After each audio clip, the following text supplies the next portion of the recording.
વિધિ શ્રદ્ધાથી કરે છે તેને સુખ, સમૃદ્ધિ અને સંતાન સુખ પ્રાપ્ત થાય છે।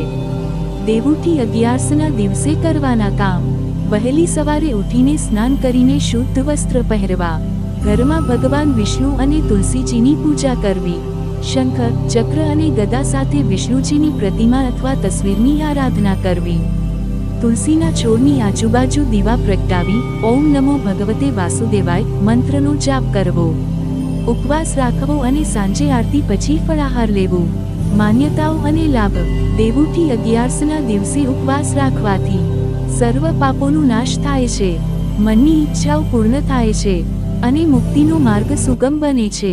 આ દિવસે શરૂ કરાયેલ શુભ કાર્યો લાંબા સમય સુધી સફળતા આપે છે।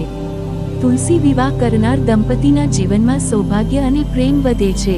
ઉપસંહાર: દેવઉઠી 11 એ જાગૃતિ અને શુભારંભનો તહેવાર છે।